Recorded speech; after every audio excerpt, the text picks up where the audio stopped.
김어준입니다. 작년 말 정창수 나라살림연구소장이 2017년 예산에 VIP라는 단어가 예산안에 540번이나 언급돼 이상해서 분석을 했더니 최순실 예산이었던 걸 밝혔었죠. 그리고 그런 예산들은 재하청의 재하청 혹은 위탁 사업구조라 누가 그 세금을 최종적으로 가져가는지 알 수 없도록 했다는 특징 역시 발견했습니다.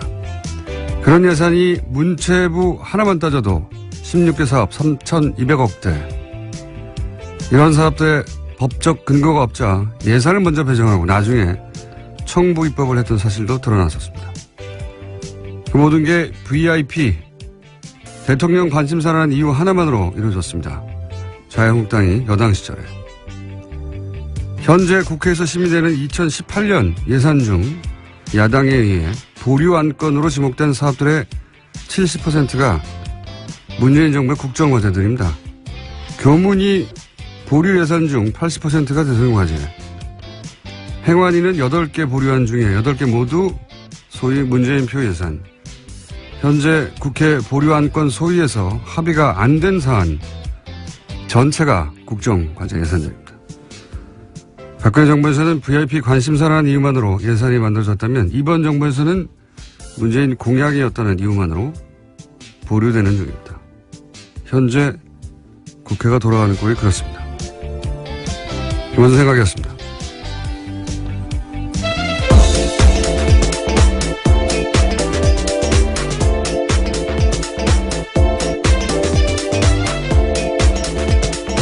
시사인의 김은지입니다. 네. 사실 지금 국회에서 가장 중요한 건 예산안 심사인데, 예, 그렇죠. 국정과제, 소위 이제 공약에 있었던 것들이요. 예. 그 예산은 일단 막는다. 이게 이제 야당의 심의 전략이에요. 아주 노골적이라 수치로도 확인이 됩니다. 예. 보류되는 건 뭐 다 족족이다. 국정과제. 근데 그 공약들은 대부분 야당도 걸었던 거예요. 예. 그러니까 내용이 중요한 게 아니라, 예. 이번 정부가 내년에 쓸 돈을 없애버리겠다, 국정과제를. 이런 의도죠. 자, 첫 번째 뉴스는 뭡니까? 네, 이종명 전 국정원 3차장의 구속 적부심 청구가 받아들여지지 않았습니다. 어제 법원은 기존 구속영장 발부에 따른 구속이 적법하다라고 기각 사유를 밝혔는데요. 이 전 차장은 원세훈 전 국정원장 등과 공모해서 국정원 외곽팀에 수백 회에 걸쳐서 예산 수십억 원을 지급한 혐의를 받고 있습니다. 이미 지난 18일에 구속이 된 바가 있는데요. 당시에 오민석 영장전담 부장판사 같은 경우에는 영장 발부 사유를 이렇게 설명했습니다. 범죄 혐의가 소명되고 증거인멸 염려가 있다면서 구속의 사유와 필요성이 인정된다라고 했습니다. 영어로 발렌싱. 네. 예. 예, 균형요. 예, 네. 균형 맞추기. 김관진, 인관빈, 석방은 법리를 따졌을 뿐이고, 예. 특혜가 아니었다. 라는 걸 입증하느라고, 이번에 세심하게 배려한 듯한 청와대 수석과 관련된 사건의 인사는 석방했죠. 반면에. 네, 전병헌 전 수석과 관련된 부분은요. 예, 석방이 됐고, 예, 이번에 국정원 3차장은 석방을 시키지 않았습니다. 네, 저는 그래서 이게, 균형 맞추기다. 저는 그렇게 해석을 합니다. 예.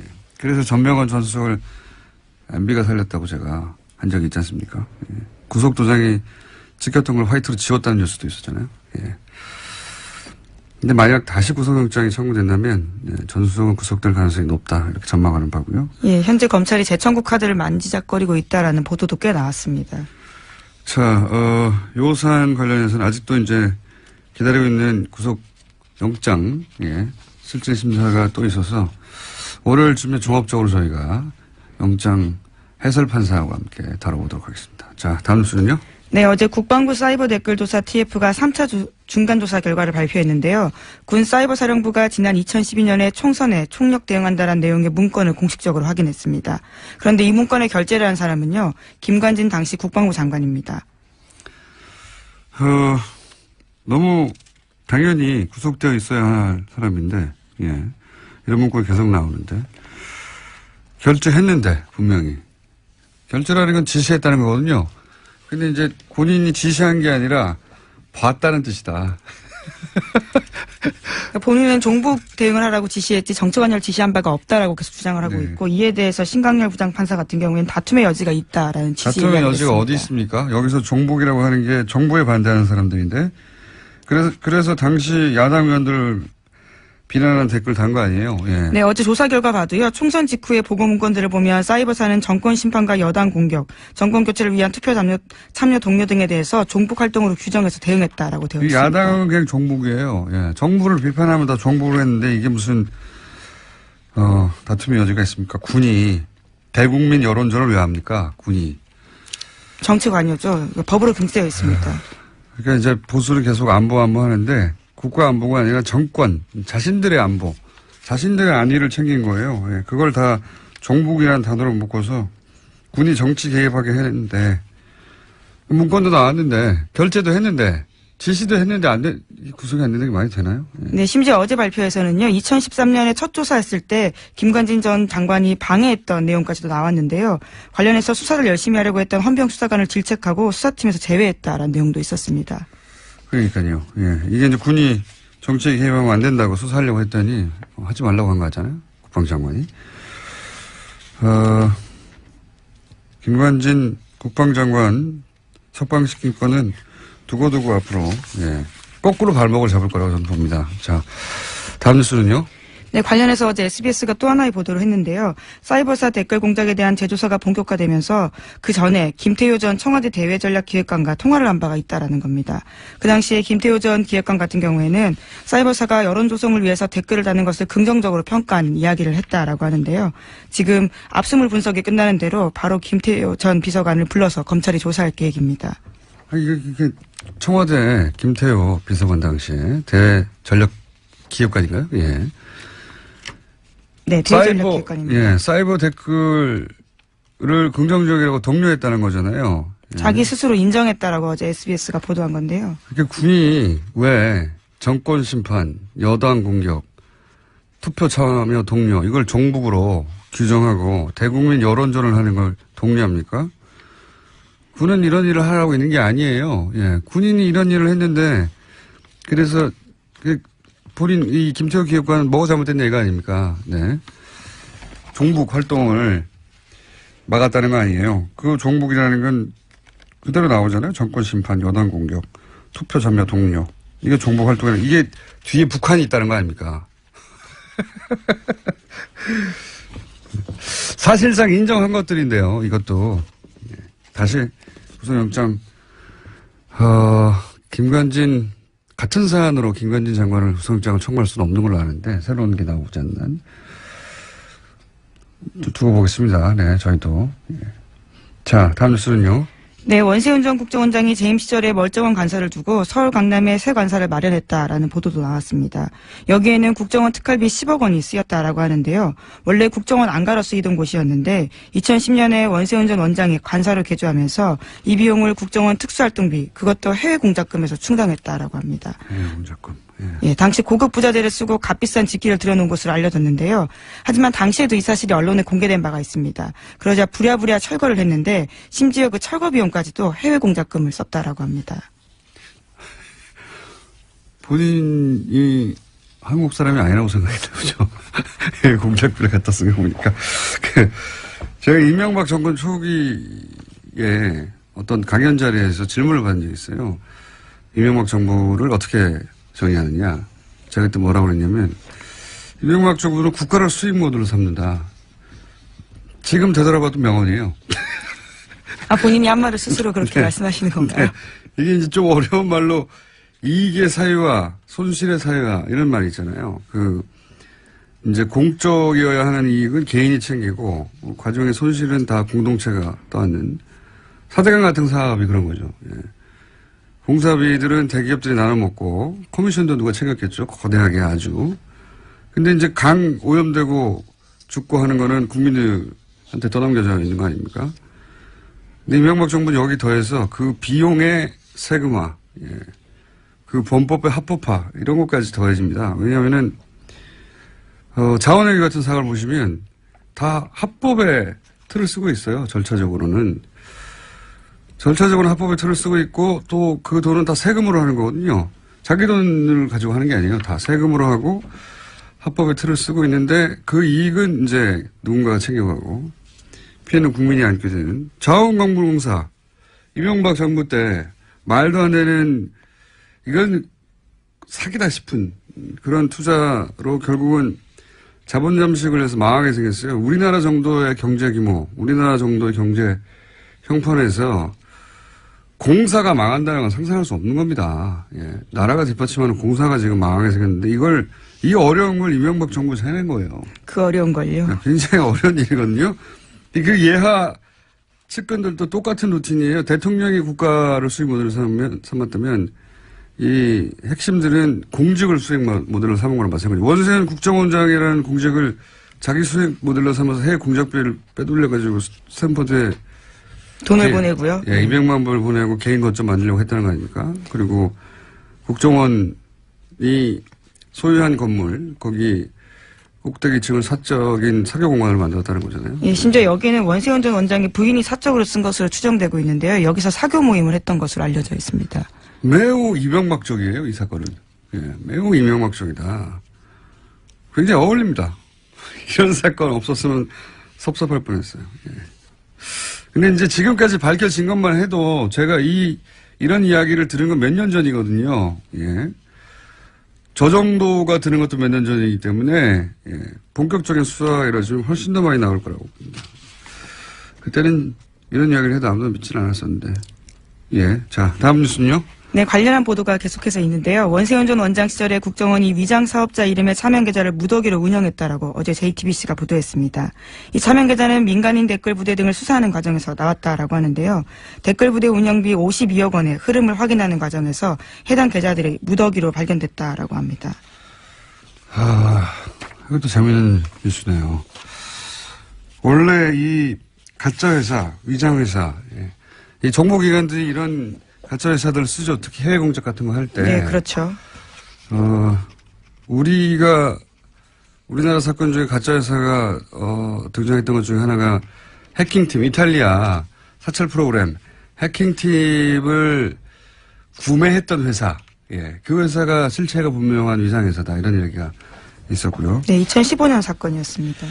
근데 이제 보통 그 해외 공작 같은 거 할 때 겉으로는 정상적이지만 실제로는 공작 거점이 되는 그런 가짜 회사들, 프론트 컴퍼니라고 합니다, 이런 걸. 프론트 컴퍼니. 근데 이걸 우리는 이제 댓글 공작 때 썼죠. 예. 댓글 공작 때 사무실로. 훌륭하지 않습니까? 예. 네, 그러니까 댓글 작업이 진짜 우리 안보를 강화시키는 게 아니라 약화시키는 일이라는 걸로밖에 볼 수 없는데요. 계속해서 그것이 정당한 활동이었다고 주장을 하고 있는 겁니다. 알겠습니다. 자, 군도, 국정원도 다 국가가 아니라 특정 정권의 안위를 위해서 일하면서 그걸 안보라고 포장하고 있었던 것이고 자기들이 반대하는 사람들을 다 종북이라고 주장하면서. 네, 우리 진짜 안보는 못 지켰던 거죠. 그러니까요. 지금 최근 10년의 보수는 안보는 보수에게 이렇게 말할 자격이 없어요. 예. 자, 다음 뉴스는 뭡니까? 네, 관련 보도 하나가 더 있는데요. 원세훈 전 원장이 선거 개입 혐의로 법정 구속되자 부인이 이명박 전 대통령을 찾아가서 항의했다라고 어제 TV조선이 보도했습니다. 지난 8월 달에 징역 4년 선고가 났는데요. 그로부터 며칠 뒤에 원세훈 전 원장 부인이 이명박 전 대통령의 논현동 사저로 갔다라고 합니다. 그러면서 이명박 전 대통령을 만나서 대통령께서 관심을 가지고 석방이 되도록 잘 도와줘야 되지 않냐라고 읍소했다라고 하는 건데요. 하지만 이명박 전 대통령은 원 전 원장의 혐의나 구속에 대해서는 아무런 언급을 하지 않았다라고 합니다. 대신에 아들과 함께 살면서 마음을 굳건히 가지다라는 대답만 했다라고 하는데요. 그래서 원세훈 전 원장의 부인 같은 경우에는요. 구속 당일에는 법정 문 밖에서 원장만 제가 있느냐 이렇게 항의한 바가 있다고 합니다. 예.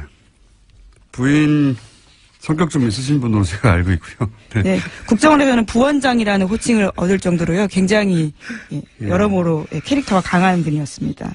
네, 예, 부인을 직접 취재하거나 통화하신 기자분들이 있는지 모르겠는데. 저도 법정에서 몇 번 마주쳤습니다. 굉장히 적극적이세요. 예, 저는 이제 직접 통화한 내용을 알거든요. 예.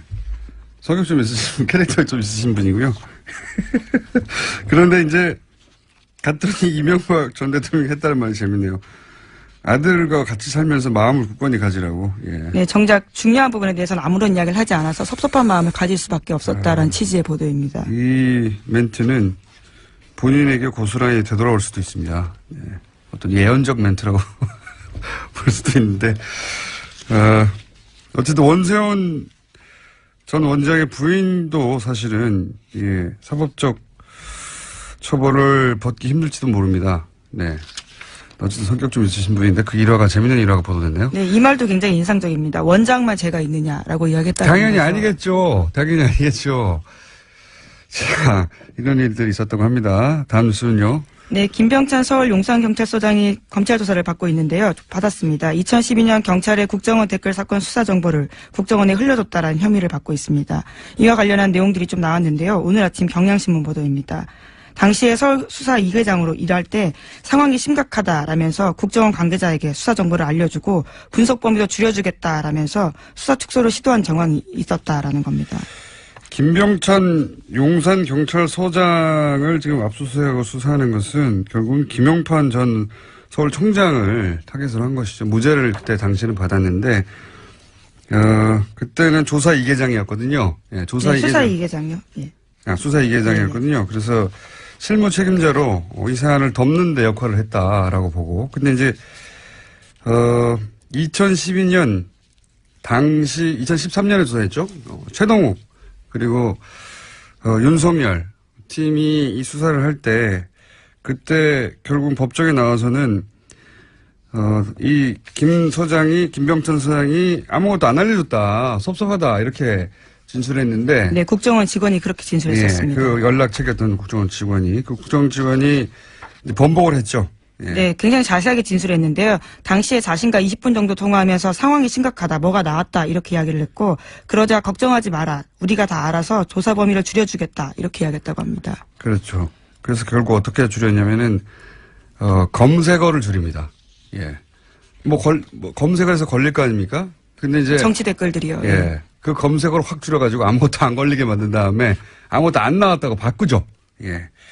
그런 일을 했다는 것이 당시에도 의심을 받았지만 국정원 당시 연락관 안모 씨가 그때는 부인했다가 이번에는 뒤집었어요, 이야기를. 그때 자세하게 알려줬다고. 예. 아이디도 나오고 뭐 잔뜩 나왔는데 축소해준다는 거죠. 예. 실제로 그래서 마지막 대선 토론회 마지막 날 대선 토론이 끝나자마자 경찰 아무것도 안 나왔다고 중앙발표를 네, 혐의 했죠. 없음 네. 그 유명한 발표를 했었습니다. 그 사건을 다시 지금 뒤지고 있는 겁니다. 네, 하지만 김 서장은 여전히 자신의 혐의를 부인하고 있다고 하는데요. 검찰 조사에서는 5년 전 상황을 기억하라는 것은 무리다라고 이야기하고 있다고 본인이 합니다. 기억하지 않아도 돼요. 다른 분들은 기억하고 있기 때문에 본인은 어차피 부인할 거예요. 예. 자, 그래서 김용판 전 청장 그 이후로 이제 새누리당에 국회의원에 출마했었죠. 네, 하지만 경선에서 떨어져서요. 출마도 못했습니다. 경선에서 낙천하고 나서 부정선거라고 주장했었습니다. 네, 우리가 모른다고 해서 없는 것이 아니다라는 책을 쓰신 분입니다. 부정선거를 주장하셨죠. 그때 낙천하고 본인이. 예. 지금 뭐 하시나 모르겠네요.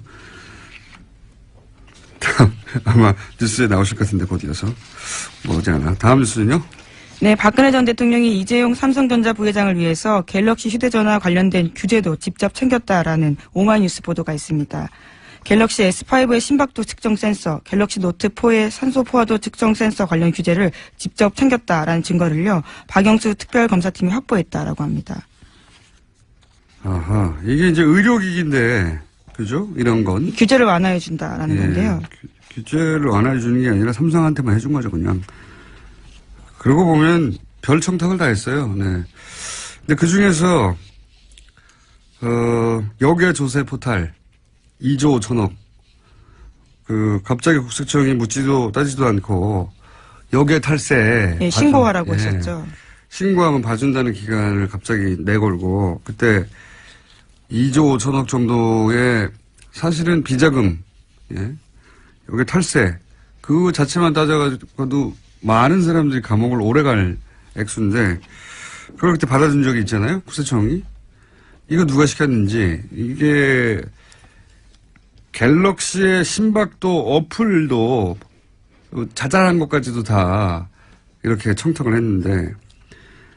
그런 딜 중에 일부가 아니었을까 강력히 의심합니다. 이 수사 대상이라고 봅니다. 네. 액수도 큰 액수죠. 계속 잊지 않게 그 부분 같이 가져가야 된다고 보고요. 자, 시간이 거의 다 됐네요, 또. 자, 그럼 제목 정도 체크하고 넘어갈까요, 또? 네, 이영선 전 청와대 경호관의 2심 선고가 어제 있었는데요. 재판부는 1심에서 징역 1년 실형 선고를 받고 법정 구속됐던 이 전 경호관에게 징역 1년에 집행유예 2년을 선고했습니다. 그래서 어제 석방됐습니다. 이건 약간 멘트를 해야 되는 사건이에요. 인간적으로 이해가 가는데, 예. 인간적으로 이해가는 부분이 없지 않나. 저는 이 국정농단 사태, 대통령이 탄핵된 역사책에 두고두고 등장한 사건 아니겠습니까? 근데 그 중에 사실은 한 가운데 있던 인물인데, 이제 한마디로 말해서 상관을 시켜서 어쩔 수 없을 것이다. 이렇게 하고 풀어준 거잖아요. 그렇죠. 궁극적인 책임은 대통령에게 있다. 이런 판단이 나왔습니다. 그럼 대통령 한 사람만 잡아가지고 이 많은 사람들이 재판을 받고 있습니까? 그러니까 그 논리가 자연인 대 자연인으로는 충분히 이해할 수 있는데 법원이 이런 중요한 역사적 사건에 대해서 남기는 판결로는 기록이 계속 남을 텐데 굉장히 아쉬운 게 2차 대전 때 나치 전범도 논리가 똑같았거든요. 다 상관 짓이다라고 했을 뿐이란 말이죠. 근데 그 사람들 다 오랫동안 감옥에 가거나 극형이 처해졌어요. 그때 독일 재판장이 뭐라고 그랬냐면 공직을 맡을 만한 판단할 수 있는 능력이 있어야 된다. 그런데 이게 명백히 잘못된 짓인데도 그냥 따랐다는 거는 그런 자질이 없다는 거를 보여주는 거다. 스스로 자질도 없는데 그런 자리를 맡았기 때문에 사회에 그 결과에 해악을 끼쳤으므로 처벌한다. 이 굉장히 그 서구 그 헌법적 기초를 만드는데 중요한 판결이었어요. 지시를 따랐다는 게 변명이 될 수 없다고 판결했거든요. 그것이 명백하게 위법이라면 이게 이미 70년 전에 이런 중요한 판결을 내렸는데 우리도 굉장히 중요한 사건인데 그 정도에 걸맞는 어떤 역사적인 판결이나 이게 뭐 6개월 더 감옥에 있다 없다가 중요한 게 아니라 판결문들이 그런 게 나왔으면 좋겠는데 아직은 그런 게 없습니다. 예. 그냥 나치 논리예요. 기본적으로는 모든 전범 혹은 모든 그 종범들이 주장하는 난 시킨 데 따랐을 뿐이다. 이거를 법관이 다시 한번 반복하는 거잖아요. 예. GC에서 따랐을 뿐이니까 집행유예라고 하는 건데 굉장히 아쉽습니다. 저는. 트럼프 뉴스 없습니까? 네, 2개나 있습니다. 있어요? 네. 거기까지만 하고 끝내죠. 네. 또 이번에 북한 김정은 위원장을 향해서 병든 강아지라고 불러서요 논란이 있고요. 또 뿐만 아니라 이슬람 증오 메시지를 담긴 영국 극우정당의 동영상을 리트윗해서요. 또 영미 정치권에서 문매를 맞고 있습니다. 네. 무슬림 이민자가 뭐 누굴 때린다든가 뭐 마리아상을 부신다든가 뭐 기타 등등 동영상이었는데 영국에서는 이게 가짜 동영상이다. 네, 네덜란드 대사관에서 확인을 해줬다라고 합니다. 네, 가짜라고요. 가짜 동영상이라고 했는데 이거를 이제 영국 극우정당, 극우정당이 올렸는데 이거를 미국의 대통령이 리트윗을 한 거예요. 그러자 사실은 미국, 영국 동시에 주요 외신들이 난리가 났어요. 뭐 BBC나 뉴욕타임즈나 뭐 영국은 가디언, CNN이나 왜냐하면 인종차별주의자거든요. 그냥 뉴스 자체도 가짜고 극우정당에서 이제 특정 종교 인종차별적이고 이런 걸 일국의 대통령이 트윗한다는 게 있을 수가 없는데 누굴 때리고 떨어뜨리고 하는 장면 그 자체를 그리고 다 특정 종교고 최소한의 양식이나 최소한의 예의나 없어요. 그래서 영국 총리실에서 공식적으로 항의를 했다라고 합니다. 거짓말을 퍼뜨리고 긴장을 촉발해서 증오 연설을 해서 사회 분열시키려 했다라는 건데요. 그러자 트럼프 대통령이 다시 또 트위터를 했다고 합니다. 니네나 잘해라. 니네나. 영국 니네나 잘해라. 네. 메이 총리를 향해서요. 자신한테 집중하지 말고 영국에서나 신경 써라라는 겁니다. 아니 이거는 영국 문제가 아니잖아요. 단순하게. 영국 일만 신경 써야 할 영국 일을 왜 자기가 신경 썼어요 그러면. 본인은 이렇게 이야기했습니다. 우리는 잘하고 있다. 트위터에다가요. 자기밖에 모르는 인간에 대한 연민의 예의가 전혀 없는 정사꾼 관종. 예.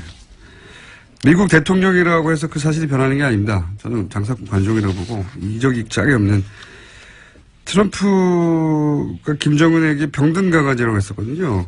네, 시크퍼피라는 표현입니다. 이거가 미국식 관종을 뜻하는 표현이에요. 그러니까 트럼프가 김정은에게 관종이라고 한 것과 마찬가지 표현이거든요. 이게 시크퍼피가. 왜 강아지들이 주인 관심을 끌려고 막 매달리는 거 있잖아요. 다른 사람 관심을 끄는데 그렇게 매달리는 사람을 관종이라고 우리가 하지 않습니까? 그 표현이 이 병든 강아지예요. 자기한테 딱 맞는 표현이네요. 오늘 여기까지 하겠습니다.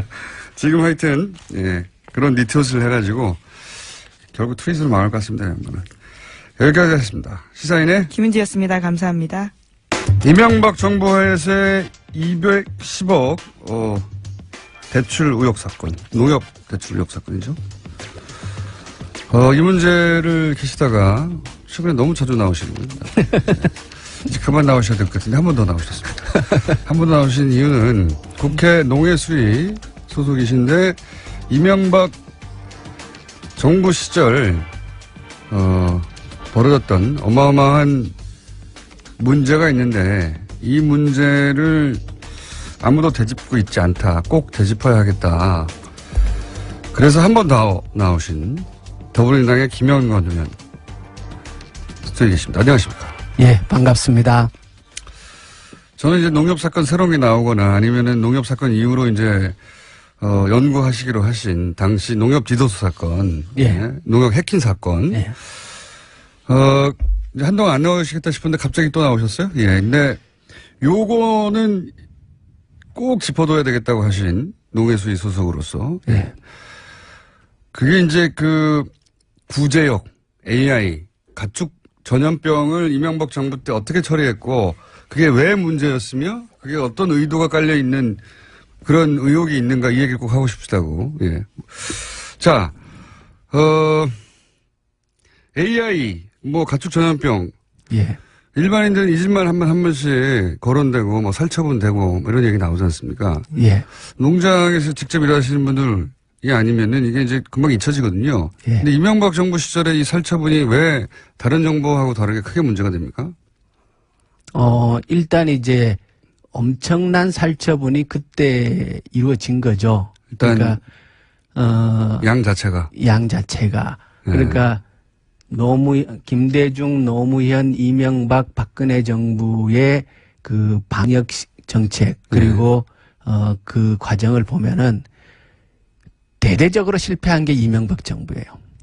방역 실패 얘기 많이 나왔었죠. 그때. 예. 예. 그러니까 전체 이걸 이제 마리수로 비교하기는 좀 어려운 게 예. 닭하고 소를 직접 마리를 1대1로 비교할 수는 그렇죠, 없지 않습니까? 예. 그렇기 때문에 돈으로 비교를 해보면 4개 정부의 살처분 비용으로 들어간 돈의 정확하게 70%를 이명박 정부 때 썼어요. 살처분 하는 데만 3조 원을 썼어요. 3조 9억 원. 대단하네요. 예. 예. 나머지 정부를 다 합친 거에 2배 이상을 썼네요. 그렇죠. 70%를 쓴 거고. 이게 어마어마하게 살처분했다는 얘기죠. 어마어마하게 살처분을 한 거예요. 예. 다 죽여버렸다는 얘기잖아요, 이게. 그러니까 제가 예. 이걸 들여다보면서 방역이라기보다 그냥 죽여버린 거 아닙니까? 예. 뭐 물론 이제 방역을 하려고는 했겠지만은 저는 이게 좀 이상하다. 이상하죠, 이 정도면. 예. 뭐냐 그러면 MB가 예.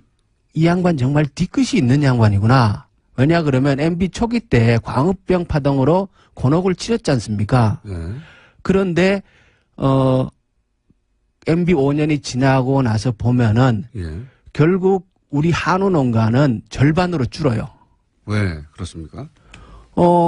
2010년도부터 그 구제역 사건 터지고 방역에 실패를 하면서 방역 실패 그때 얘기 이제 좀 기억이 좀 떠오르는데 네. 이게 이게 이제 방역을 일부러 안 한 거 아니냐 싶을 정도로 어설펐고 그러다가 돼지 같은 경우는 제 기억으로는 막 몇백만 마리를 땅에 생을 그때 묻고 돼지를 300만 마리 이상 묻었어요. 300만 마리. 우리나라 돼지 총 숫자가 1000만 마리 정도 됩니다. 그중에 300만 마리를 300만 마리 이상을 묻었어요. 그때 정말 기억이 나는 거는 이 돼지들이 다 살아있는 돼지를 땅에 그냥 새거로 파묻었었어요, 그때. 그때 이제 그렇죠. 원래 이제 SOP 상으로 사람이 할 짓인가 싶었는데, 그때. 예, 질식사를 시켜서 다 묻도록 되어 있는데 예. 그때 방송에 이제 살아있는 상태로 그냥 묻는 그러니까요. 그러니까 그때 방역 인력이나 이런 체계들이 제대로 준비되지 않은 상태에서 속수무책으로 막 당하고 이러면서 어마어마하게 묻었고 결과적으로 전국토를 오염시켰고 그리고 우리 더 굉장히 중요한 거는 그 과정에서 인간성의 피폐화되는 거를 우리가 국민이 다 경험하지 않습니까? 그러니까요. 살아있는 돼지들이 네. 최소한 원래 절차는 질식사 시킨다고 하는데 최소한 예. 기절이라도 시키든지요. 그냥 멀쩡하게 돼지 살아있는데 그냥 포크레인을 퍼가지고 다 예. 살아있는 애들을 땅에 묻어버린 거 아니에요. 그냥 다. 그렇죠. 그래서 며칠 동안 돼지 울음소리가 거기 났고 뭐 피가 진동했고 이런 얘기 계속 나왔었는데 그래서 이명박 돼지의 저주. 정부 초기 때만 해도 전국의 한우 농가 숫자가 20만 호였어요. 20만 호.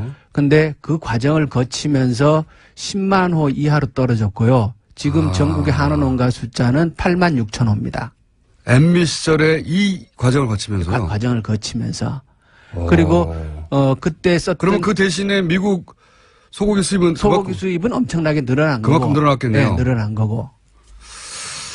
그래서 제가 이 과정을 이상하긴 지켜보면서 합니다. MB가 확실히 이 양반 뒤끝이 있구나. 그리고 그때 이제 일반인들은 잘 모르실 텐데요. 중요한 정책 몇 가지 또 더 있어요. 예. 그 한우 그 사육 기반을 유지하기 위해서 송아지 안정제라고 예. 어느 정도 이렇게 생산비를 보장해주는 그 돈의 재원은 이제 우리 농가가 자조금 형태로 절반을 내고 정부에서 그 매칭하는 형식으로 보태서 예. 하는 송아지 안정제라는 사업이 있었는데 MB 때에 그것이 발동할 수 없도록 안정제가 작동하지 않도록 고시를 고쳐갖고 사실상 유명무실화 시켜버립니다. 그 지원을 없애버렸어요? 네, 지원 없애버렸어요. 그러면 그 지원을 못하면 무슨 일이 벌어집니까? 그러고 나서 곧바로 이제 송아지 한 마리 가격이 뭐 70만 원, 60만 원으로 대폭락 현상이 벌어졌죠. 12년도부터. 12년도부터. 예. 그러고 나니까 그게 제가 이제 궁금한 것은 네. 잘 모르니까. 그러니까 송아지 값이 대폭락해서 이제 더 이상 한우를 키우는 사람들이 줄어들고 그런 뉴스를 본 기억은 나긴 나는데요. 예. 그게 그 정책을 그렇게 없애버리는 게 농가에 미치는 영향이 굉장히 큽니까? 엄청나게 큰 거죠. 그러니까 일반인들은 모르지만. 예, 그러니까 한우는 번식을 하는 소규모 농가가 산업의 기반이 됩니다. 그 숫자가 예. 굉장히 많고. 예. 그리고 그 사람들이 실질적으로 농촌 경제에서 차지하는 비중이 굉장히 크죠. 예. 그런데 송아지 값이 대폭락해버리면 그분들이 다 문 닫을 수밖에 없죠. 안 키우게 되죠. 예. 예. 그러면 한우 번식 기반 자체가 와야 되는 측면도 있지만 농촌 경제 자체가 뒤흔들리는 거예요. 그 지원금이 액수가 컸습니까? 전체적으로? 그렇게 크지 않아요. 크진 않은데. 꼭 삭감했어야 될 이유가 있나요? 그렇죠. 그래서 이 송아지 안정제를 유명무실화 시킨 거는 예. 이게 매우 잘못된 정책이고. 그러니까 거꾸로 예. 원래 이제 국가 정책이라는 게 예. 예를 들어 불합리해서 혹은 뭐 예산의 낭비여서 예. 세수가 세기 때문에 없애거나 하기도 하잖아요. 근데 그게 큰 액수도 아니고 농가에 꼭 필요한 거였다면 거꾸로 생각해 보면 그럼에도 불구하고 매우 중요한 지원금이었다고 하면 농가가 유지되는데. 예. 그리고 그 돈의 절반은 농민이 매년 적립해 놓은 거예요. 근데 그거를 안 주면 거꾸로 농가에 미치는 영향이 굉장히 커서. 예. 한우 농가가 줄어들고 그러면 그만큼 줄어든 한우만큼 미국소를 소입해야 되고 그리고 우리 소비자들은 지금 사실 우리 국민들이 한우를 마음 놓고 먹지 못하지 않습니까? 너무 비싸요. 생산 농가가 적으니까요. 생산 농가가 적으니까. 그리고 송아지 가격이 너무 올라서 한우를 사육하는 분들도 경영 압박을 받는 거고. 근데 이제 의원님이 의심하시기로는 뒤끝이라고 하신 게 큰 액수도 아닌데. 네. 큰 액수가 아님에도 불구하고 한우 농가에는 매우 중요한 지원금이었는데. 네. 이걸 없앴다는 것은. 네. 한우 농가 숫자를 줄이고 거꾸로 미국 소 수입을 늘리기 위한 기반 정책 아니었나 이렇게 의심하시는 부분이 있는 것 같아요. 결과적으로 그렇다는 거죠. 결과적으로. 그 의도를 가졌는지까지는 우리가 모르겠어요. 그거는 이제 저는 의심합니다. 저도 의심스럽습니다. 그러니까 꼭 없애야 되는 나쁜 제도가 아니었는데. 아주 좋은 제도입니다. 필요한 제도고. 그래서 지금도 그 제도는 있는데 무명무실하다는 네, 거죠. 발효될 수 없도록 조건을 만들어 놓은 거예요. 그러니까요. 네. 그러니까 하는 농가들을 어렵게 만든 거죠. 그렇죠. 정책의 효과를 굉장히 잘하는 사람이 한 거네요. 임기 초에. 그렇죠. 예. 예. 그게 이제 전 매우 의심스럽습니다. 예. 그런 일이 있었고, 그래서, 예. 그렇게 해서 농가가 안 그래도 하는 농가가 어려운데 이 구제역 때 예. 돼지, 소가 엄청난 숫자로 줄었기 때문에 예. 또 그만큼의 미국 쇠고기 수입 필요성이 생긴 것이고. 그래서 지금 한우 자급률은 갈수록 떨어지고 있고. 그게 근데 MB 정부에서 다 일어난 일이다. 그때부터 시작이 된 거죠. 아, 꼼꼼하네요. 예. 한우 자급률은 계속 떨어지고 있고 우리 국민들은 비싼 값에 한우 고기를 먹어야 되고 그리고 수입 소고기가 늘 싸지 않습니다. 예. 왜냐 그러면 그 사람들도 이제 경제 이윤을 목표로 하는 사람이기 때문에 여기 모자란다 싶으면 계속 올라가거든요. 그래서 그 이후로 국제 소고기 시장 이건 전체적인 문제죠. 대한민국만의 문제는 아니거든요. 국제 소고기 시장에서 미국 소고기의 값은 거의 2배 이상 뛰었습니다. 이건 어떻습니까? 이제 이명박 정부에서만 하나만 예. 다른 모든 정부를 합친 것보다 2배 이상의 돈을 예. 거기 썼다고 하면 이상한 거잖아요. 분명히 이상한 건데 그때 이제 그 어떤 보도들이 생각나냐면 정부의 대응 속도가 왜 이렇게 느리냐. 이렇게 느리니까 계속해서 그 퍼져나갈 수밖에 없고 그러니 그 양이 늘어나고 그러다 보니까 지금 뭐 돼지만 300만 마리고 닭은 1000만 마리가 넘지 않았습니까? 작년에 그 박근혜 정부에서 닭을 살처분한 숫자가 3천만 마리가 넘죠. 박근혜 정부도 네. 만만치 않네요. 3천만 마리. 전체 70%의 돈을 MB 정부에 썼고 나머지 18%의 돈을 박근혜 정부에 썼습니다. 그럼 90% 정도를 88%의 90%를 네, 88% 돈을 두 정부에 썼고 나머지 12%를 노무현 정부는 5%, 김대중 정부는 7%를 썼어요. 야, 이거는 말이 안 됩니다. 그러니까 이게 특별한 이유가 있어야 됩니다. 이 정도면. 우리 국민들이 그러니까 이건 진짜 정부의 실력을 비교해 볼 만한 수 있는 자료가 되는 거예요. 민주정부와 저는 박근혜 정부가 실력이 없어서 네. 예를 들어 방역과 관련된데 정부의 대처 능력, 조속한 예. 대처가 안 되고 그래서 2배 정도를 썼다는 것은 네. 실력의 문제인 것 같은데요. 네. 5%하고 70%는 12배 아닙니까? 예. 이명박 정부는 이건 실력의 문제를 넘어서는 의도가 있는 거 아니냐 이렇게 생각이 들어요. 기본적으로. 일부러 이렇게 한 거 아닙니까 진짜? 의심은 스럽지만 결과도 또 그렇게 나오고 그렇지만 그렇게 단언하기는 좀 어렵고요. 그리고 의원님은 단언하지 마시고 저는 네, 의혹을 네. 제기하겠습니다. 원래 이제 AI 대응이 지금 저는 초기 대응이 아주 그 기민하게 잘 되고 있다라고 판단을 해요. 비교를 해 주시죠. 구체적으로. 예를 들어서 이명박 정부 때는 이랬는데 예, 정상적인 정부. 작년하고 원래를 비교를 네. 할게요. 그러니까 철새가 오는 걸 막을 수는 없으니까 네. 야생 분변에서 바이러스가 검출되는 거는 어쩔 수 없어요. 네. 그런데 지금 이제 올해는 농가 발병은 딱 한 건 있어요. 농가 발병 한 건 있고 지금 이제 닭을 12,000두를 살처분했어요. 12,000. 예. 근데 작년 요 시점을 보면 200만 두 이상을 살처분했습니다. 10,000대 200만. 예. 네. 그리고 중요한 거는 제가 이제 작년 자료를 다시 살펴봤는데 야생 오리에서 의심축이 발견되고 나서 최초의 확진이 이루어지는데 작년은 14일 걸렸습니다. 14일이요? 예. 네. 이게 고병원성이다 아니다를 아니다. 확진하는데 14일 걸렸습니다. 근데 올해는 이틀 걸렸어요. 그 무슨 진단키트가 더 좋은 게 나왔습니까? 그만큼 초기 대응을 신속하게 했다는 거죠. 관심을 갖고. 똑같은 공무원들인데. 그렇지만 대통령도 바뀌고 장관도 바뀌고 저 같은 국회의원도 있고. 자, 알겠습니다. 거기까지는 예. 거기까지는 뭐 관심과 실력의 문제라고 하죠. 예. 근데 이명박 정부에서 다른 모든 정보를 다 합친 것보다 네. 예를 들어서 지금 예를 들어주신 대로 하면 노무현 정부 때 쓴 비용이 12배를 쓴 거 아닙니까? 예. 그때 5% 썼고 이명박 예. 정부 한 70% 쓴 거 아니에요? 예. 이건 실력 문제가 아니라 일부러 늦게 했나? 일부러 더 많은 예를 들어서 돼지소를 살처분하도록 방치했나? 이런 생각을 자연스럽게 가지게 되는데 그런 의구심에 들어맞는 정황들은 없어요? 그거는 뭐 14배군요. 70%면 그거는 14배. 거기까지 아직은 더 뭐 MB 머릿속에 들어갔다 나오지 않은 이상. 예. 굉장히 이상한 일이네요, 진짜. 근데 그리고- 결과적으로는 그 덕분에 미국 쇠고기 수입이 더 늘어나게 됐고. 예. 엄청나게 늘어났죠. 엄청나. 그만큼 예. 줄어든 만큼 늘어날 수밖에 없으니까요.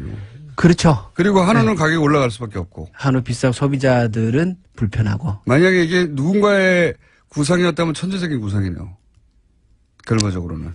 그렇죠. 이게 국민들한테 엄청난 손해를 끼치는. 그렇죠. 누구 특정인들에게는 큰 이익이 됐겠죠. 예. 이명박 정부 때는 그러면 대부분 살처분을 해결한 겁니까? 초기 대응이 아니라? 그렇죠. 살처분을 했는데, 그때 이제 진짜 우왕좌왕했었고요.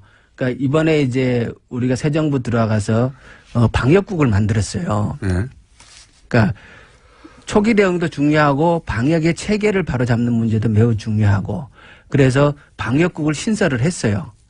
그래서 전국에 가축 방역관을 시군 단위로 다 새로 뽑고 그래서 이번에 이제 한 농가가 발병되는 과정도 보면은 옛날처럼 이제 막 죽어나가고 이래서 확진이 되는 게 아니고 오리를 출하하기 전에 가축 방역관이 농장에 들어가서 검사를 먼저 하고 그리고 출하를 승인하는 제도를 만들어 놓은 거예요.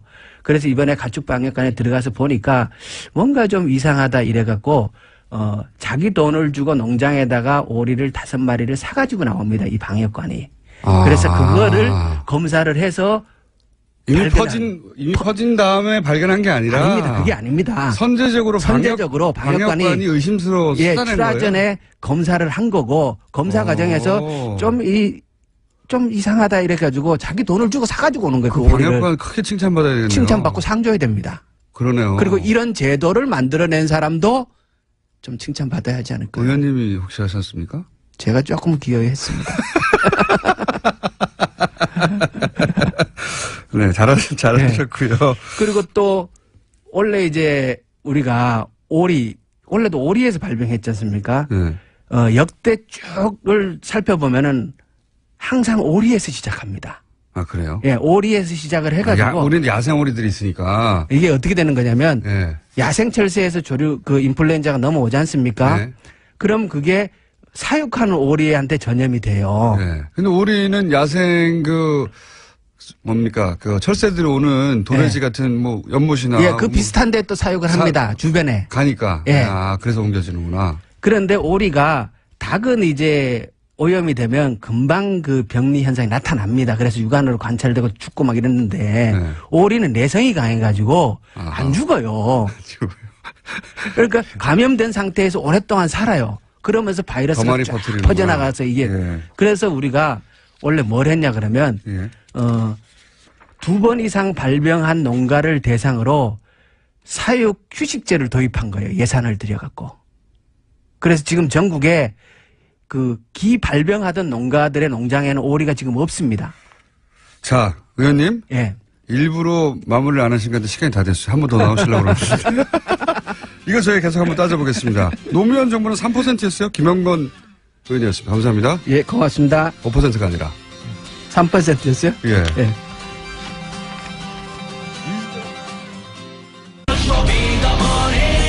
안항구 총장님 나오셨습니다. 안녕하십니까. 예, 안녕하십니까. 네. 이 코너 진행하기 전에 저희가 8시 뉴스 전에 58분 날씨 예보 하는 시간이 있는데, 날씨 기상정보가 안 나고 시그널 음악만 1분 정도 나왔어요. 예.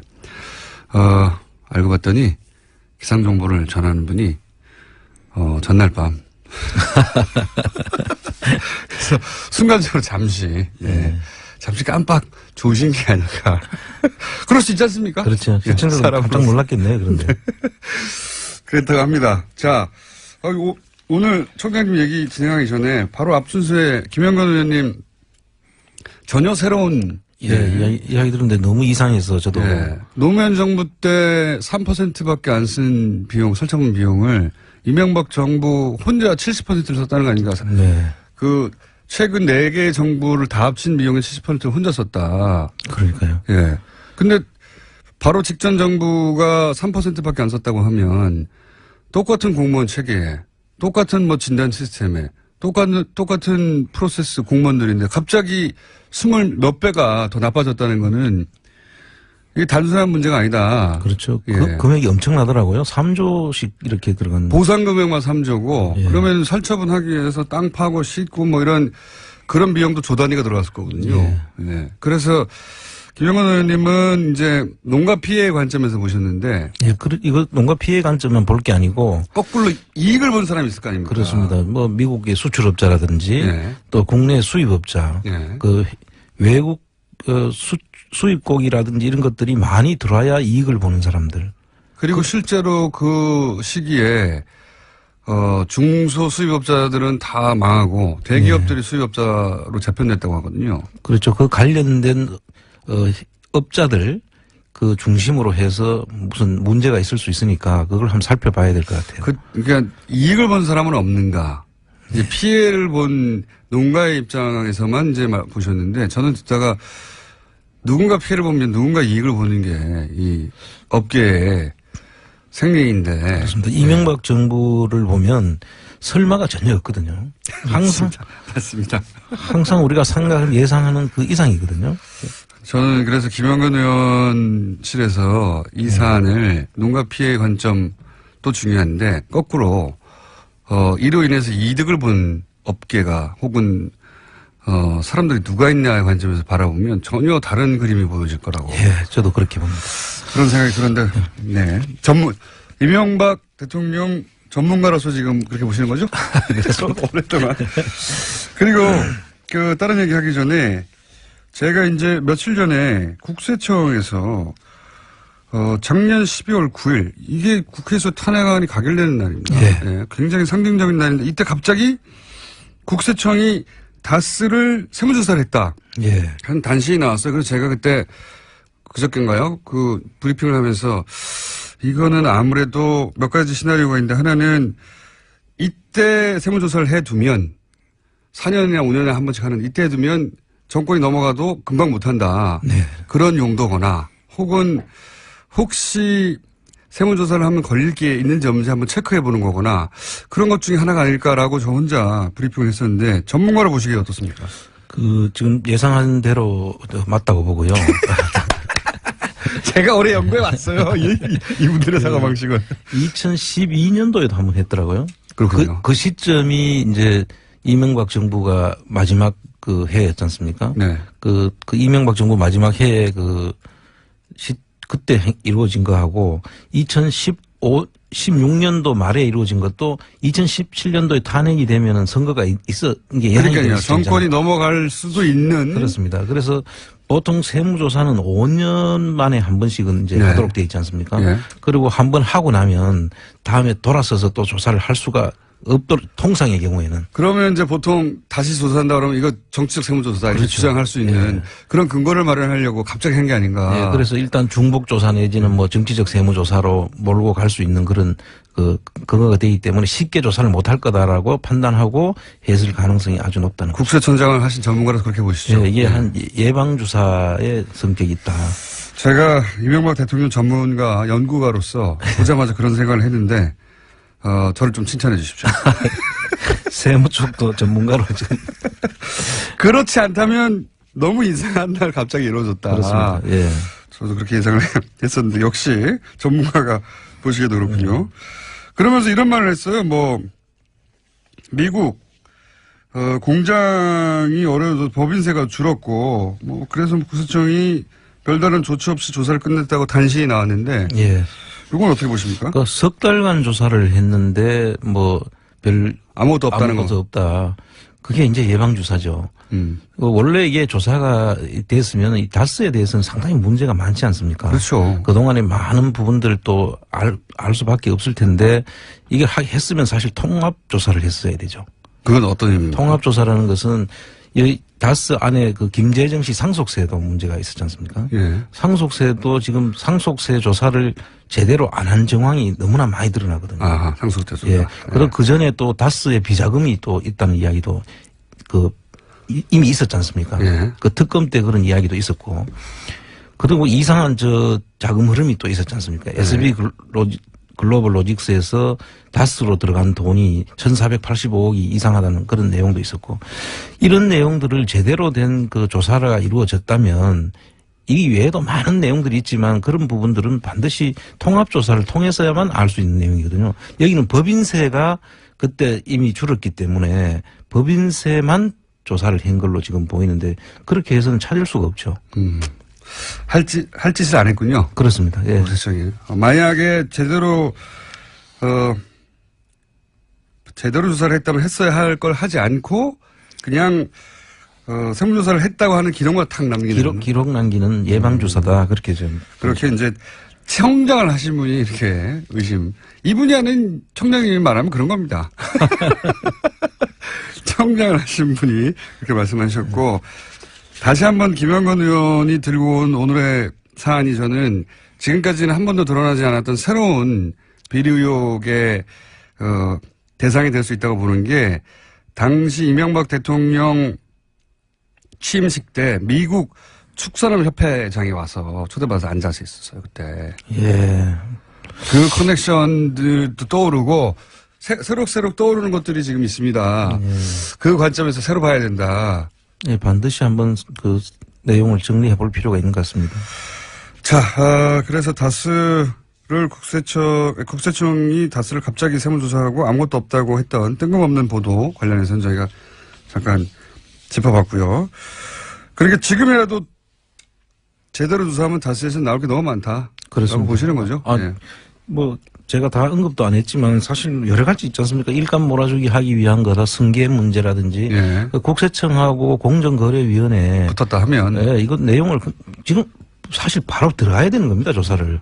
이거 안 들어가고 있다는 것은 뭐 지금 우리 정부 지금 이명박 정부하고 달리 그 문재인 정부는 저걸 하지 않지 않습니까? 네. 각 부처를 조사를 하라 마라 지금 지시를 안 하죠. 지시를 지금. 안 하는 정부로 돼 있지 않습니까? 그러면 이 정부에서 이걸 안 한다고 해서 부처에서 각 그대로 있으면 안 되는 부처가 거죠. 스스로 해야 할 일이잖아요. 이건 그렇습니다. 사실은. 예. 그걸 안 하고 있는 거죠. 거기에 너무 그동안에 이명박근혜 정부 때 익숙해져 있던 상태로라면 지금 부처에서 그냥 내려오기를 기다리는 거 아닙니까? 그런데 지금 문재인 정부는 아마 이걸 하라 마라 소리를 안 할 거예요. 검찰에도 그걸 안 해가지고. 네. 예. 검찰도 답답하다고 하고, 거꾸로 검찰이 그럼 우리가 알아서 할게 해서 갑자기 전병훈 수석 나오고 그러면 또 청와대에서 우리한테 말도 안 했다고 그러고, 뭐, 이런 상황이기 때문에 다른 부처들도 기다리고 있을 게 아니죠. 예, 지금 기다리고 있으면 계속 내려오지 않을 거니까 그럼 네. 일을 못 하는 거죠. 안 하는 거죠. 그럼 국민들한테 아마 저항이 상당히 부딪힐 것이다. 저는 그렇게 보고 있습니다. 더군다나 이제, 청장을 지내신 분이 저희 방송과 함께 하기 때문에 국세청을 너무 잘 아는 분이 여기 계시기 때문에 앞으로 계속 국세청에 대해서 이거 왜 안 하냐고 계속 묻겠습니다. 저희는 방송을 통해서. 자, 이제 중요한 얘기 하셔야죠. 플랜 다스의 계획 어떻게 돼갑니까? 지금 이제 모든 준비가 끝났고요. 지금 드디어 끝났습니까? 예, 끝났는 상태고 지금 이제 우리가 구체적으로 플랜 다스계를 하기 위해서는 주식 평가가 이루어져야 되거든요. 그리고 네. 캔코에서 그것을 이제 매물로 내놔야만 저희들이 살 수 있습니다. 예. 지금 다른 매물은 나온 데가 하나도 없거든요. 예. 그래서 그게 평가가 끝나서 매물로 나오는 시점이 지금 이제 곧 이제 아마 예상되는데요. 그 평가가 끝나면 저희들이 이제 바로, 금액을 책정을 하고 바로 올릴 수가 있는 상태로. 그러면 지금은 홈페이지는 열었나요? 예, 홈페이지 열었습니다. 홈페이지 주소가 어떻게 됩니까? 홈페이지 주소는 쇼미더머니 OR.KR 우리 코너하고 똑같은 이름이고요. 쇼미더머니 ORKR이요? OR.KR. OR.KR. 근데 아직은 이제 직접 참여할 수는 없고, 왜냐하면 평가 이루어지고 금액이 책정돼야 예. 되니까. 지금도 들어오는 분이 있는데 네. 나중에 이제 실제 금액이 될 때는 우리 1대1로 전부 다 우리가 차용증을 쓰고 지금 저희들이 할 계획이거든요. 아, 그렇군요. 그 법률적인 검토를 거쳐서 뭐 혹 유사수신 행위니 뭐니 하는 그런 네, 그런 일이 문제가 생길 수 없도록 없도록 하기 법적 위해서 절차는 모든 다 것을 준비되었고. 다 네. 거쳐놨기 때문에 그럼 지금 뭐 게시판에 글을 쓸 수 있습니까? 예, 게시판에 들어오시면 이제 네. 벌써 많이 지금 들어오고 쇼미더 많이 어제는 한 번은 이게 이게 접속이 폭주해서 예.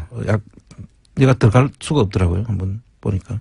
그 서버 용량이나 혹은 뭐 그걸 자꾸 늘려야 된대요. 예. 그 돈 좀 들어가는데요. 그 트래픽이나. 뭐 지금 안 그래도 이게 참 고맙다고 말씀드렸는데 전부 다 그 자기들이 재능 기부 내지는 자기들이 직접 한 달 가까운 시간을 걸려가지고 자원봉사자들이 하신 겁니다. 그렇군요. 그분들한테는 너무 감사를 드립니다. 쇼미더머니 5월 KR로 플랜다스의 개 프로젝트 홈페이지는 열려 있다고 합니다. 아직은 뭐 게시판만 열려 있는 상태고. 예. 예.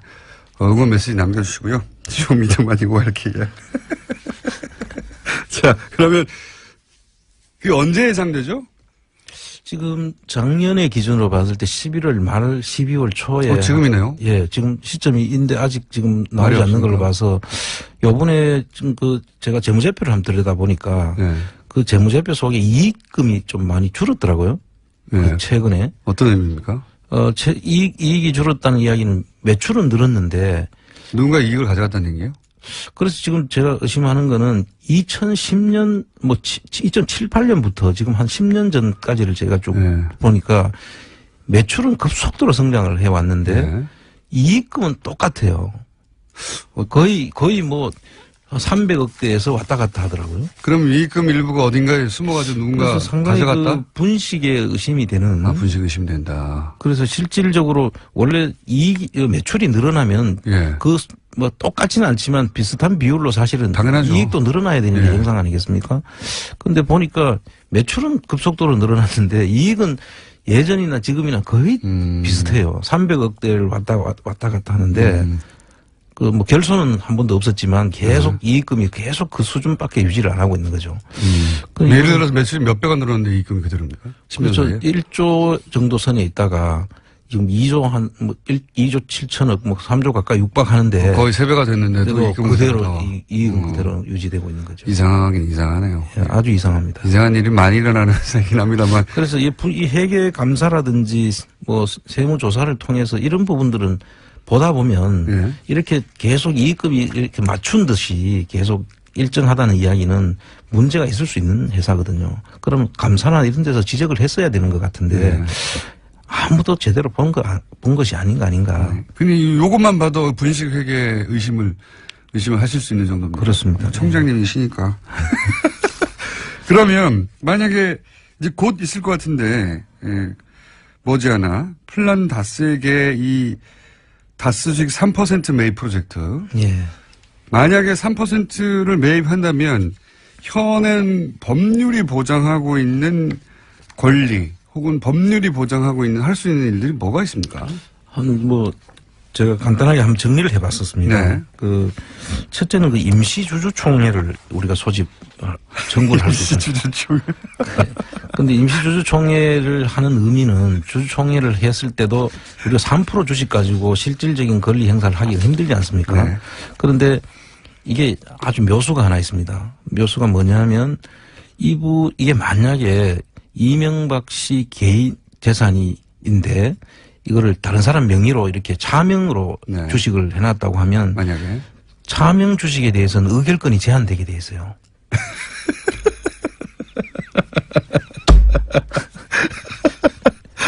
그러면 지금 대부분의 이명박 주식의 차명으로 의심되는 재산이 의결권이 제한되면 그러면 3%가 대주주가 되는 거 아닙니까? 의결권을 행사할 수 있는. 의결권을 행사를 이제 저희들이 국가가 가지고 있는 캔코 주식 다 합하면 19.98% 정도 되니까요. 예. 실질적인 이사 선임을 한다든지 할 수 있는 그런 아주 중요한 지금 문제가 생깁니다. 3%가 3%가 아니군요. 그렇게 되면. 그렇습니다. 만약에 이명박 전 대통령의 차명으로 다른 주식이 있는 거라면 그건 제한이 되기 때문에 예. 그러면 3%가 아니라 몇십 프로의 효과를 그렇습니다. 내겠군요. 이거는 주식을 이제 저희들이 큰일 났는데요. 이명박 대통령 주주가 되면 예. 바로 이 부분을 검토를 해서 뭐 할 수 있는 일들이 많다고 봅니다. 아니, 얼마나 철컹할까요? 덜컹할까요? 이 얘기를 들으면. 그러면 3%지만 30% 혹은 뭐 50% 정도의 효과를 낼 수도 있는 51% 이상의 효과를 낼 수 있는. 차명인 거를 밝히기만 한다면. 밝히기만 한다면. 사실 여러 가지 우리 지금까지 그 정황을 보면 예. 너무 많지 않습니까? 차명 의혹은 너무 많죠. 예. 근데 이제 이게 뭐 수사에 의해서 법률적으로 확정된 게 아니기 때문에. 그렇습니다. 그런데 이제 만약에 그렇게 된다면 3% 소유자들은 사실은 50% 이상의 영향력을 발휘할 수도 있다. 그렇습니다. 뭐 모든 의사 결정을 할 수 있는 그런 지위에 오를 수도 있다. 저는 그렇게 보고 있습니다. 어떡합니까? 이거 큰일 났네. 그 이외에도 뭐 대표 소송 제기, 예를 들면 이사들이 그 뭐 회사의 이익에 반하는 행위를 했다. 그러면 손해배상 청구를 할 수 있는 그런. 이사 해임도 청구할 수 있잖아요. 예, 해임도 청구할 수 있습니다. 네. 그 이사 해임 청구권도 있고요. 그다음에 위법 행위를 그만두라는 또 유지 청구권을 할 수 있습니다. 이때 유지는 이제 그만두라는 그것을 얘기하고요. 그다음 회계 장부를 계속 우리 열람을 할 수 있던 청구를 할 수 있고. 검사 인선 청구권도 있고요. 검사 인선 청구권은 뭡니까? 검사를 이제 우리가 인선을 해서. 네. 여기서 검사는 검찰을 말하는 겁니까? 아닙니다. 그 검사는 이거 회계 검사. 아, 회계 검사. 회계를 할 사람을 선임할 수 있다. 예. 그 법원에 이제 검사인을 선임해서. 예. 뭐 예를 들어 회계법인 누구를 선임해서 법원에 이제 검사인을 선정해달라고 해서 네. 회사를 이제 조사를 실시할 수 있는 그런. 회계 감사를 할 수 있는 네, 거군요. 네. 한마디로 말해서. 네. 마르기를 할 수 있네요. 예, 그 3% 뭐, 이 중에는 1%만 가져도 되는 데 있는데 3%를 가지게 되면 이렇게 범위가 확대되고요. 네. 일단 많은 것들을 저희들이 직접 요구도 하고. 쇼미더머니 홈페이지 방금 다운됐답니다. 사람들이 많이 들어가서 갑자기 아마 방송 들으시다가 들어갔나 봐요. 트래픽을 트래픽 예상되니까, 예. 계속 선을 늘려야 된다 그러더라고요. 맞습니다. 예. 예. 그거 좀 비용 좀 들어갑니다. 예. 그 전에 혹시 기부받는 방법도 있나요? 하다못해 서버 비용이라도 받는? 예, 홈페이지를 통해서 이제 회원 가입을 하면 회비 이런 거 하고, 네. 그다음 또 저희들이 후원을 받으면 지금 아직 임의단체이기 때문에 네. 신고를 하고 이제 후원을 받을 겁니다. 아, 그렇군요. 예. 아, 지금은 방법이 없군요. 예, 그렇습니다.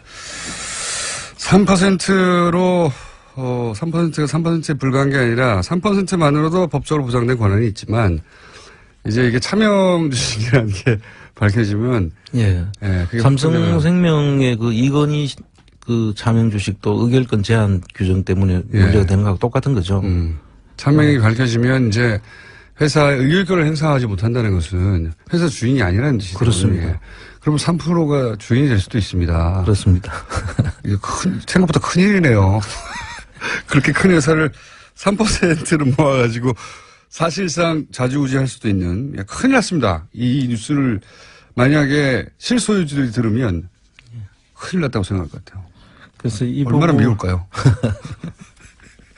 한 가지 플란다스의 개는 홈페이지 연결돼 있다는 거 말씀드리고 근데 지금 사람들이 많이 접속해가지고 계속 뭐랄까 이건 디도스 상태죠. 많은 분이 접속해가지고 예 합법적인 디도스 상태고요. 좀 기다렸다 하십시오. 제가 한 가지 더 보고 싶은 건 그 2조 5천억 정도 예. 역의 탈세를 2015년에 갑자기 봐줘가지고 예.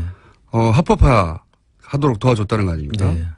그래서 거기에 세금도 안 물리고 법적 처벌도 하지 않고 예. 이런 전례가 있습니까? 전례가 전혀 없었죠. 전번에 제가 그 부분에 대해서는 짧게 한 말씀하셨는데 그때는 5천억 들었는데 정도였는데 이번에 2조 5천억이라는 게 그 2조 5천억 속에 5천억을 그때 의심했던 거고요. 네. 그 당시에 그 내용을 보면 최경환 전 장관하고 네. 그 법무부 장관 두 사람 이름으로 이제 그거를 이야기를 했더라고요. 예. 그런데 뜬금없이 갑자기 그렇게 하는 것은 있을 수 없는 거죠. 그 액수도 어마어마하지만 예. 액수도 뭐 2조 단위 사실은 이거 비자금을 합법화시켜준 거잖아요. 그렇게 봐요. 해외에 빼돌렸던 비자금을 예.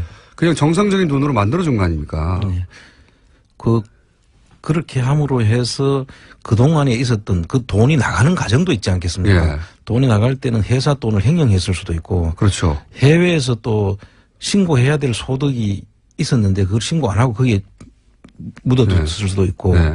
또 해외 간의 거래에서 뭐 예를 들면 무기 거래 같은 경우에 받아가지고 국내에 안 들어오고 커미션으로. 외국에서 네. 그냥 남아 있는 경우도 있을 수 있고 뭐 이런 것들은 그 원인을 따져가지고 사실 형사처벌이 돼야 될 사안들이죠. 형사처벌되면 많은 사람이 엄청나게 긴 기간 갈 수 있는 액수죠 이게. 그렇죠. 엄청난 게 큰 문제죠. 그런데 그거를 그 또 특정한 기간을 왜 그 기간으로 했는지도 한번 봐야 될 부분이고. 그때가 이제 사실은 박근혜 대통령하고 이재용 예. 부의장하고 딜이 왔다 갔다 하는 그런 시점들 아닙니까 사실은 그때가. 그렇습니다. 예.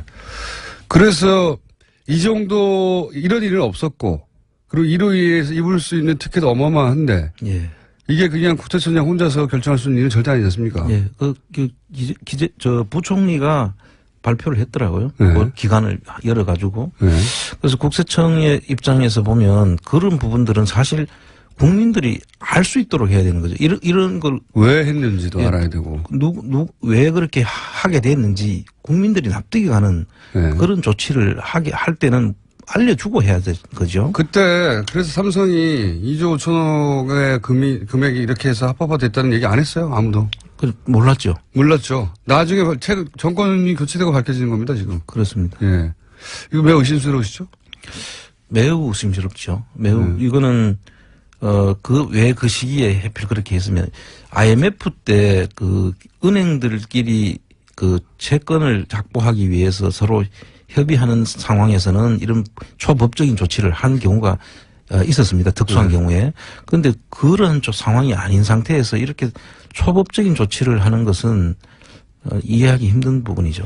만약에 여기 정상적으로 추징을 한다면 얼마나 추징할 수 있는 겁니까? 아니 이제 범죄 수익 같으면 다 몰수를 해야죠. 몰수군요. 이게 범죄 수익인지 아닌지를 이제 먼저 봐야 되고요. 그런데 그 세금만 받고 말았다는 거 아닙니까? 그렇죠. 예. 그것도 그냥 정상적인 돈일 경우로 상정하고 세금만 받고 말았다는 건데. 그렇습니다. 정상적인 거를 왜 이렇게 들여왔겠어요? 그렇죠. 정상적이라면 다 그냥 들어왔겠죠. 그렇습니다. 예. 정상적으로 처리할 수 없었으니까 요 기회를 일부러 열어서 이 돈이 들어온 것이고 그럼 몰수군요, 몰수. 예. 예. 그게 범죄 수익이라면 다 몰수를 해야죠. 범죄 수익으로 확정된다면. 알겠습니다. 자, 플란다스의 개 드디어 홈페이지는 열렸고요. 3%는 생각보다 훨씬 막강한 힘을 발휘할 수 있는데 법적으로도 만약에 차명 주식이라는 게 밝혀지면 나머지 의결권이 다 제한되기 때문에 3%가 50% 이상의 힘을 발휘할 수 있게 된다 하는 새로운 소식도 알려드리고 지금 현재는 접속자가 많아서 예. 그러면 경영권은 어떻게 됩니까?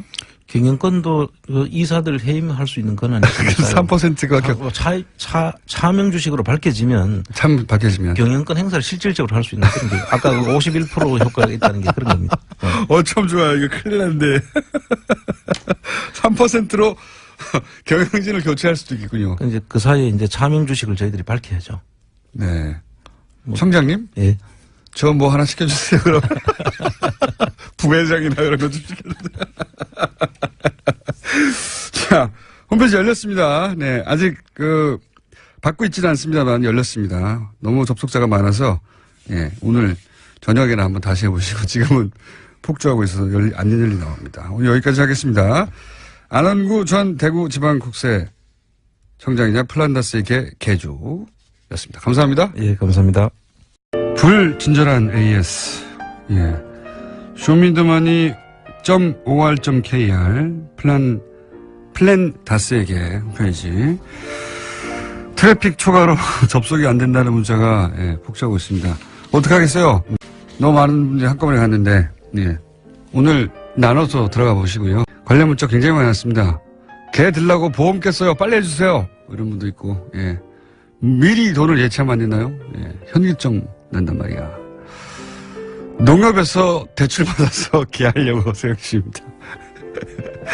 그리고 3%로, 불과 3%로도 만약에 기존 주주들이 차명주주라는 게 밝혀지면, 그 권한이 제한돼서 3%로도 실질적인 경영권을 행사할 수 있다는 이야기가 나가자마자, 예, 지금 청취자들의 청탁 문자가 폭주 중입니다. 예, 이사를 달라, 저희 PD는. 작가는 부장을 요구하고 있습니다. 작가 아버님이 전화 와서, 야, 거기 경비 자리 없나 좀 물어봐달라고.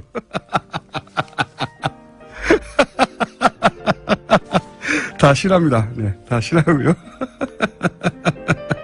현재 네이버 실감 1위가 쇼미더만입니다. 아마도 그 케이블에서 하는 프로그램이 갑자기 떴나 생각하실 것 같아요. 예. 그게 아니고 쇼미더머니는 네, 플란다스 이렇게 홈페이지 떴다는 거. 많은 분들이 기다리고 계시군요. 그 뜬 거 보니까. 아, 그리고 이명박 전 대통령 목격담이 올라왔습니다. 어제 양재 스포타임에서 테니스를 치러 오셨다고. 아마도 같이 테니스를 치는 분이 목격하신 것 같네요. 네. 건강을 챙기셔야죠. 예. 테니스 치러 오셨다고. 앞으로 저희가 제보 왔습니다. 오늘 굉장히 중요한 제보를 받아야 되겠다고 생각한 대목이 뭐냐면, 이명박 전 대통령 때, 무려 70%, 네. 방역 비용의 70%를 이명박 전 대통령도 썼다 하는 김현건 의원의 내용 들으셨죠? 이게 단순히 농가 피해뿐만 아니라 이익의 관점에서 바라보면 전혀 사건이 달리 보일 수 있으므로 관련해서 아시는 내용이 있는 분들은 저희한테 제보 좀 주십시오. 네. 기무사를 못 가시니까 이제 스포타임으로 가셨군요. 네. 그리고 MB 시절에 이 축산 관련한 이야기 들으시면서 정말 많은 분들이 문자 보내셨어요. 예. 고기 얘기이기 때문에 공장장이 깊이 감정이입하는 모습 인상 깊습니다. 그렇기도 합니다. 사실 돼지가 지능이 개 이상이라고 하잖아요. 그 돼지를 그냥 몰고 가서 생으로 절차들이 있거든요. 최소한 인도적인 절차들이 있거든요. 뭐 질식사 시킨다든지 질식사 시키고 이제 묻는다든지 해야 되는데 그냥 멀쩡하게 있던 돼지들 다 몰고 가서 생으로 몇 천만 원씩 그냥 파묻어 버렸잖아요. 그 자체도 정말 사람이 할 짓이 아닌데, 예. 그뿐만이 아니라 그 일이 만약에 어떤 이권을 위해서 일어난 일이다. 천인국날 일이죠. 그리고 뭐 이런 제보도 있습니다. 당시 그 수입 돼지고기, 소고기 유통업체들 잘 봐야 합니다. 네. 관련해서 몇 가지 문자 있습니다. 이런 점은 소문이 있었다고. 그리고 며칠 전 보더콜리 강아지 입안했는데 이름을 다 쓰러졌어요. 이 녀석이 말썽을 부려서 철저하게 가뒀습니다.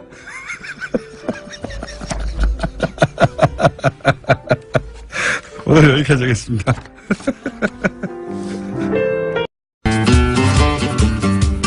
자, 효준 황교익 선생 오늘은 전화 연결입니다. 아니 오늘 어디 가셨길래 전화한가? 네, 안녕하세요. 황교익입니다. 지역에 있습니다. 오늘도 이제 다른 방송 때문에 가신 거죠? 뭐 다른 일 때문에 지금 그렇습니다. 무슨 저기 뭡니까 예. 알쓸 신잡2 이런 거 가신 거 아니에요? 그거는 아니고요. 예. 알쓸 신잡은 요즘 그 서울 편을 찍고 있어요. 그래서 서울에서 왔다 갔다 합니다. 다른 프로그램입니까? 예, 그렇습니다. 자, 어쨌든 네. 굉장히 많은 명칭 후보들이 이번 주에도 왔어요. 예, 맞장구도 왔고. 네. 예. 맞장구요? 예, 맞장구. 맛가이버도 괜찮고, 뭐, 맛자르트도 괜찮았는데. 뉴스공장 청취자 여러분들 수준 좀 올려주세요. 효준 괜찮습니까? 앞으로 저는 다른 거 나오기 전까지는 효준 황교익 선생으로. 자. 허준 선생님을 욕보이는 거죠. 그냥 묻어 가십시오. 아닙니다. 저는 허준 선생님, 발뒤꿈치만도 못하는 사람. 그럼 회장금 할까요, 회장금? 자, 현상금으로 일단 어쨌든, 하기로 그럼요. 네, 예. 네. 자, 오늘 주제는 굴이라고 이제 하셨던데. 네, 굴. 왜 굴입니까? 지금 이제 굴철이 본격적으로 시작됐습니다. 그래서 제 상에도 뭐 굴이 거의 매일 올라오다시피 하는데, 예. 굴이 뭐 어떤 음식인지는 대충 아시죠? 이거 뭐 카사노바가 즐겨 먹었다 그래가지고 남자한테 좋다. 그렇게 이야기들을 많이 돼요. 서양에서는 굉장히 그래서 비싼 음식입니다, 사실. 그렇습니다. 예. 서양에서는 굉장히 비싸요. 예. 뭐 서양만이 아니라 그 바로 옆에 있는 일본만 하더라도 굴은 굉장히 비싸거든요. 그래서 우리 보통 각굴이라고 하는 건 그 껍데기가 붙어 있는 상태에 있는 그 굴 하나 정도의 가격이 식당에서 보통 한 5,000원 정도? 예. 그 정도 가격을 해요. 우리는 한 5,000원 그러면 하나에 한 1,000원꼴 정도 되나? 우리는 이렇게 쌓아놓고 먹잖아요. 그렇죠. 예. 이런 풍경은 전 세계 어디에도 볼 수가 없습니다. 보통 우리나라에서만 볼 수 있어요. 굴 몇 점 올려놓고 이렇게 그렇죠. 몇 점 가지고 이제 뭐 향기도 보고 뭐 이렇게 무슨 네. 그 대단한 음식 바라보듯이 바라보고 먹거든요. 예. 그렇죠. 그래도 뭐 맛으로 보자 그러면 우리나라 굴이 전 세계 어느 나라 굴보다 맛있는 것에 들어가요. 정말 맛있는 굴이거든요. 예. 우리나라 굴이 맛있고 그렇게 값싼 이유가 우리 바다에서 굴 생산이 좀 용이해요. 일단 굴은 유기물이 많은 그런 바닷물에서 잘 자라거든요. 예. 바닥이 진흙 상태에 있는 개흙이 잘 발달돼 있는 지역, 우리나라 서해안 지역이 딱 그렇거든요. 그래서 서해안 지역의 굴이 뭐 온통 그냥 굴밭이라는 것이 따로 구역이 있는 게 아니라 거의 모든 게 다 그냥 굴이에요. 모든 바다에 굴이 쫙 덮여 있죠. 그런 것을 가지고 우리는 자연산 굴 뭐 이렇게 이야기를 합니다. 남해안 쪽에도 굴이 잔뜩 이렇게 바위에 다 붙어 있는데 예. 그 남해안 쪽에서는 자연산보다는 그 양식굴이라고 해서 그 양식들을 많이 해요. 근데 그 자연산과 양식을 두 개를 시장에 가보면 가격 차를 좀 심하게 두고 이렇게 판매를 하거든요. 예. 이게 그래서 양식굴은 맛이 좀 떨어지고 자연산 굴은 뭐 맛있고 하는 이런 생각들이 붙어 있습니다. 근데 그렇지는 않아요. 양식이라 하더라도 이제 보통 이제 양식이라 그러면 거기에다가 뭐 사료를 주고 뭐 농약도 치고 뭐 그런 것이다라고들 보통 생각들을 하세요. 그런데 굴 같은 경우에는 양식이라는 게 뭐 따로 이렇게 사료 주는 것도 없고요. 예. 뭐 거기에다가 뭐 병충해를 예방하기 위해서 뭘 뿌린다든가 뭐 이런 것도 없고요. 그러면 차이는 뭡니까? 없습니다. 단지 굴이 자랄 수 있는 환경을 예. 구성하는 거죠. 예. 그래서 맛이나 영양의 차이가 전혀 없어요? 전혀 없죠. 그냥 그렇군요. 굴이 붙을 수 있는 돌을 예. 집어넣으면 그걸 투석식 양식이라 그러고요. 예. 그러니까 돌멩이 그냥 집어넣은 것, 그 정도인 거죠. 서양에서는 양식이 이렇게 안 이루어집니까? 응? 서양에서는요? 예. 서양에서도 비슷해요. 그렇게 굴이 자랄 수 있는 환경만 조성해 주는 거죠. 뭐 돌멩이를 집어넣는다든지 기다란 줄을 이렇게 굴을 붙여가지고 매달아 둔다든지. 제 말은 그다음에 서양에서는 굴양식이 우리나라처럼 그렇게 용이하지가 않나 보죠? 굴양식을 우리하고 비슷하게 뭐 네. 지주식이라든지 뭐 평상식이라든지 뭐 투석식이라든지 이런 방식들을 해요. 하긴 하는데. 비슷하게 합니다. 예. 근데 그걸 따로 그러니까 자연산 뭐 양식 이렇게 큰 구별이 없습니다. 그냥 그렇게 자연 환경에서 굴이 잘 자랄 수 있게끔만 조성해 주는 것, 이 일을 두고 양식이라고 이름 붙이기는 조금 애매하다는 거죠. 그래서 양식 굴이 맛 없을 것이다라는 이런 생각들을 이렇게 딱 걷어내고 예. 그 굴을 보면 좀 달라집니다. 이런 거 있었습니까? 한동안 문제였었는데 뭐 타이어에 양식한다 뭐 이런 식으로 그런 문제 제기도 있었는데 그건 이제 많이 없어졌습니까? 그런 건 없죠. 이제 없습니까? 없죠. 예, 없어. 그렇게 큰 문제가 될 것은 아니라고 저는 봐요. 홍합 문제였는데, 홍합. 아, 홍합이었군요, 그거는. 예. 네. 굴, 석화는 차이가 있는 건가요? 보통 뭐, 석화라고 하면, 그 각도를 두고 이야기를 해요. 근데 그 석화라는 말 그 자체가 그냥 굴이거든요. 굴을 이제 한자로, 돌에 꽃이 피는 것처럼 붙어 있다라고 해서 이제 석화라는 이름이 붙어 있어요. 근데 우리는 보통 석화 이러면 굴의 한쪽 껍질을 떼내고 그 껍데기 위에 굴 껍데기 위에 이렇게 굴이 있는 것을 그냥 석화 이렇게 부르죠. 근데 그냥 그 굴이라고 이렇게 보면 됩니다. 그 양식굴이 보통 그 통영이나 이런 데서 나오는 이제 수화식이라 그래요. 바다 깊숙한데 이렇게 굴이 이렇게 내려가 있는, 굴줄이 내려가 있는 것을 갖다가 보통 양식굴 이렇게 많이 이야기를 하거든요.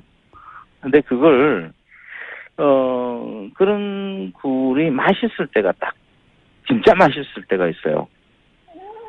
여보세요? 말씀하십시오. 진짜 맛있을 때가 언제입니까? 막, 굴 이야기라고 지금 대충 듣고 있는 거죠. 고기 아니다. 예. 대답이 없어가지고. 뭐 굴 정도야? 이러면서 듣고 있습니다. 근데 저도 굴은 좋아하긴 합니다. 그 수화식 굴이다. 그러신 줄 알았어요. 그 수화식 굴이 정말 맛있을 때가, 이 지금보다 조금 더 기다려줘야 돼요. 늦겨울, 겨울이 거의 끝나갈 즈음, 2월 정도, 오히려 봄꽃이 막 피기 시작할 때, 이럴 때 되면, 그 수화식 굴이 살을 가득 올리거든요. 한 입 가득 입안에 넣고 그 탱글한 느낌을 줄 수 있는 그런 굴로 자랍니다. 그래서